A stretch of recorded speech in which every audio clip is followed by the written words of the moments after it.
좋은 날입니다. 3월 27일 GT 묵상에 함께 하신 여러분 환영하고 축복합니다. 오늘은 호세아 4장 1절에서 5절 말씀으로 하나님을 아는 지식이 없는 사회라는 제목으로 하나님 말씀 나누겠습니다.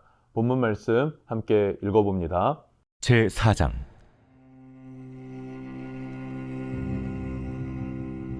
이스라엘 자손들아, 여호와의 말씀을 들으라. 여호와께서 이 땅 주민과 논쟁하시나니 이 땅에는 진실도 없고 인애도 없고 하나님을 아는 지식도 없고 오직 저주와 속임과 살인과 도둑질과 간음뿐이요 포악하여 피가 피를 뒤이음이라. 그러므로 이 땅이 슬퍼하며 거기 사는 자와 들짐승과 공중에 나는 새가 다 쇠잔할 것이요 바다의 고기도 없어지리라. 그러나 어떤 사람이든지 다투지도 말며 책망하지도 말라. 네 백성들이 제사장과 다투는 자처럼 되었음이니라. 너는 낮에 넘어지겠고 너와 함께 있는 선지자는 밤에 넘어지리라. 내가 네 어머니를 멸하리라. 네, 오늘 말씀 1절과 2절에서는요, 이스라엘의 죄악을 적나라하게 드러내고 있습니다. 지난 3장까지는요, 호세아 개인사를 통해서 하나님께서는 간접적으로 이스라엘 백성들을 향해 경고하셨죠. 그러나 이제 4장부터 마지막 14장까지는요, 하나님께서 직접적으로 이스라엘에게 너희의 죄악이 이러하다라는 것을 다루고 있습니다. 오늘 1절과 2절을 보니까요, 이스라엘 백성들에게 있어야 할 것들이 있는데 하나님의 백성으로 취해야 할 것들, 준비되어져야 할 것들, 항상 있어야 될 것들, 그런데 그것이 없다라는 걸 말하고 있고 또 없어야 할 것들이 있지 않습니까? 그런데 없어야 할 것들을 가지고 있다라는 것을 지적합니다. 먼저 1절을 보면요, 이스라엘 자손들아 여호와의 말씀을 들으라. 여호와께서 이 땅 주민과 논쟁하시나니 이 땅에는 진실도 없고 인애도 없고 하나님을 아는 지식도 없고 라고 말합니다. 자, 세 가지가 없습니다. 진실도 없다, 인애도 없다, 하나님을 아는 지식도 없다. 자, 진실을 외면하고 거짓말만 늘어놓는 사회. 무슨 일이 있으면 그냥 거짓으로 나만 피하면 되고 나만 아니면 된다라는 식인 것이죠. 인애는 무엇입니까? 헤세드, 인애, 하나님의 자비한 사랑, 뭐 이렇게도 표현할 수 있겠죠. 하나님의 인애함이 없어요. 그리고 나만 생각합니다. 자기만을 생각하는 이기적인 사회가 되었다라는 것이죠. 자, 마지막 세 번째로는요, 하나님을 아는 지식이 없다라 그래요. 하나님을 아는 지식. 어쩌면 이 하나님을 아는 지식이 없었기 때문에 인애도 없고 진실도 없는 나라가 되지 않았나 하는 생각을 해보죠. 하나님을 아는 지식이 없다는 것은 하나님과의 관계를 등한시한다라는 것이고, 나를 위한 것, 부를 얻는 것, 이런 세상적 지식으로만 가득 채워진 사회가 되었구나. 하나님은 뒤로 하고 나를 위하고 돈을 위하고 쾌락을 추구하는 그런 사회, 그런 사회가 북이스라엘의 멸망할 때의 모습이구나 라는 것을 우리는 반면교사 삼으면 좋겠습니다. 그러면서 2절에서는요, 하나님의 백성에게 없어야 할 것들이 있는데 그 없어야 할 것들을 가지고 있다라고 말해요. 2절입니다. 오직 저주와 속임과 살인과 도둑질과 간음뿐이요 포악하여 피가 피를 뒤이음이라. 아멘. 무슨 말입니까? 저주, 속임, 살인, 도둑질, 간음, 포악, 피 흘림, 이것은 하나님의 백성들에게 없어도 되는 것들인데 이것들이 가득하더라라는 거예요. 당시 이스라엘은 남을 저주하기 위해서 거짓 맹세를 남발합니다. 저주죠. 그리고 거짓말로 다른 사람들을 속입니다. 뿐만 아니라 절도하는 것, 도둑질이고요. 성적인 문란함, 간음이죠. 그리고 모든 일을 폭력에 의존하여 해결함으로써 이것은 포악함이고요. 피의 악순환이 거듭되는 사회였다라는 것을 지적하는 것입니다.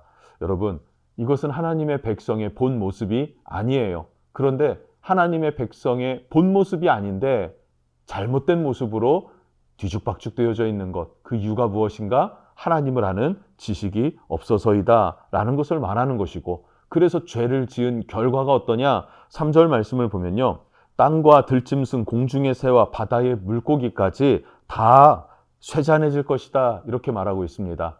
즉 피조 세계가 저주를 받아서 그들이 고통 가운데 울부짖는다라는 것이죠.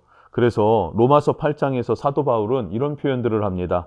피조 세계가 하나님의 아들들이 나타나 이 땅을 새롭게 하는 것을 보기 원한다, 갈망한다 라는 거예요. 사람만 죄를 지어서 영적인 감각이 둔해졌죠. 아예 사라져버린 그런 상태가 되어졌습니다. 그러나 자연 만물은 어떻습니까? 여전히 하나님의 뜻과 섭리 아래에서 순복하며 살아가는 것입니다. 들풀도, 나무도, 하늘의 새도, 들짐승도, 바다의 물고기들도 다 하나님의 섭리 아래, 그 질서 아래 살아가더라라는 사실이죠. 그런데 그들이 고통받아요. 왜 고통받습니까? 사람의 범죄함으로 말미암아. 그래서 그들이 울부짖는 게 무엇입니까? 타락한 인간들이 예수 그리스도로 말미암아 회복되어져서 하나님의 아들들이 되어져서 그래서 다시 이 땅이 하나님의 은총 가운데 거하는 것, 축복 가운데 회복되는 것, 하나님은 이것을 원하신다. 그리고 이것을 피조 세계도 원한다. 그런데 누구만 모르고 있습니까? 범죄한 사람만 영적 감각이 둔해져서 모르고 있더라라는 사실이죠. 자, 우리도 마찬가지입니다. 내가 죄악 가운데 거하면 죄가 죄인 줄을 모르죠. 그러나 우리가 하나님께로 더 가까이 나아가고 하나님의 말씀 가운데 서게 된다면 죄가 죄로 드러나게 될 것입니다. 왜요? 하나님을 아는 지식이 일어나니까 그 지식이 기준이 돼서 바른 지식, 하나님의 지식이 기준이 되니까 죄가 드러나는 것이고 그것이 악한 것이다라는 것을 분별하기 시작하게 되는 것입니다. 자, 마지막 4절, 5절을 보면요. 이 모든 죄의 가장 근본적인 문제는 어디서 일어난다고 지적하냐면 종교 지도자들이다 라고 하면서 종교 지도자들의 죄를 지적합니다. 이스라엘 백성들이 다 하나님을 떠나서 범죄합니다. 그런데 특별히 종교 지도자들의 죄를 하나님께서 지적하시는 것이죠. 자, 5절 말씀을 보면요. 내 백성들이 제사장들과 다투는 자처럼 되었다라고 해요. 이게 말이 조금 어려운데 원어로 해석하면 제사장들아 나는 내게 불만이 있다 이런 표현이랍니다. 나는 내게 불만이 있다. 누구에게 불만이 있습니까? 하나님께서 제사장들에게, 종교 지도자들에게. 제사장의 역할은 무엇입니까? 하나님과 백성 사이의 중재자의 역할을 감당해야 해요. 그런데 그 역할을 제대로 하지 않는다는 것이죠. 하나님의 바른 뜻을 또한 가르쳐야 합니다. 그런데 가르치지 않는다라는 것이에요. 그러니까 제사장들이 어떻게 됩니까? 타락하게 되었다. 그러면 6절에 선지자가 등장합니다. 제사장이 타락하면 누가 일어납니까? 선지자가 일어나서 선지자가 그 제사장을 지적합니다. 하나님의 뜻은 이러한데 왜 이 뜻을 따라 행하지 않느냐라고 지적해야죠. 그래서 돌이켜 하나님의 뜻을 세워가도록 돕는 자, 백업해주는 그 역할이 선지자의 역할이었는데 선지자도 넘어져 버렸다라는 거예요. 선지자도 제 역할을 하지 못하고 제사장도 제 역할을 하지 못하니까 이스라엘 나라가 어떻게 됩니까? 중심을 잡아줄 사람이 없어요. 중심을 잡아줄 사람이 없으니까 이스라엘 전체가 넘어지게 되더라라는 사실이죠. 자, 여러분, 이스라엘이 타락했습니다. 그 시작은 어디에서부터입니까? 하나님을 아는 지식이 없어서. 그 말씀에 대한 지식은 누구로부터 흘러갑니까? 종교 지도자들. 그런데 그들이 말씀에 대한 자신의 역할을 다하지 않았다는 것이죠. 여러분, 그럼 반대로 이 땅이 회복되기를 원한다면, 나의 가정이 회복되기를 원하고 내 삶이 하나님의 축복 가운데 서기를 원한다면 무엇이 회복되어져야 합니까? 하나님의 말씀이 회복되어져서 하나님을 아는 바른 지식들이 하나씩 하나씩 습득되고 쌓이는 것입니다. 경험되는 것입니다. 그러면 하나님 안에서 복된 인생, 가치 있는 삶, 축복된 삶, 만족함을 누리는 우리가 되는 줄로 믿습니다. 우리가 이 호세아서를 통해서 북이스라엘을 반면교사 삼고 그리고 신약의 우리 주 예수 그리스도 나의 주 메시아를 온전히 붙잡고 그 주님을 알아가기에 힘쓰는 여러분 되시면 좋겠습니다. 승리하시기를 주님의 이름으로 축복합니다. 기도하겠습니다. 하나님 감사합니다. 이스라엘 백성들 진실도 없고 인애도 없고 하나님을 아는 지식도 없었습니다. 그래서 그들은 하나님의 백성으로서 갖지 말아야 할 저주와 속임과 살인과 도둑질과 간음과 포악과 피 흘림이 뒤따랐습니다.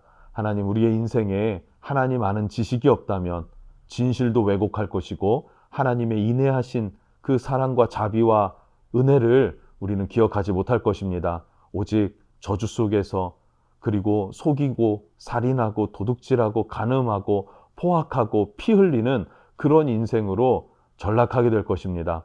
주여, 우리를 불쌍히 여겨주셔서 우리의 심령을 돌이켜 하나님 말씀 앞에 세워주시고 말씀을 바로 알고 진리 위에 굳게 서는 자 될 수 있도록 축복해 주옵소서. 뿐만 아니라 모든 예배들마다 단에 세워서 주의 말씀을 증거하는 귀한 목회자들, 하나님 그들을 통하여서 하나님의 바른 말씀이 선포되게 해주시고 그 말씀을 통하여서 우리의 심령을 세우시는 하나님이 되어 주옵소서.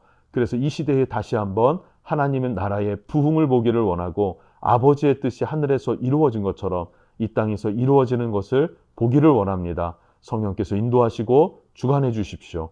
예수님의 이름으로 기도합니다. 아멘.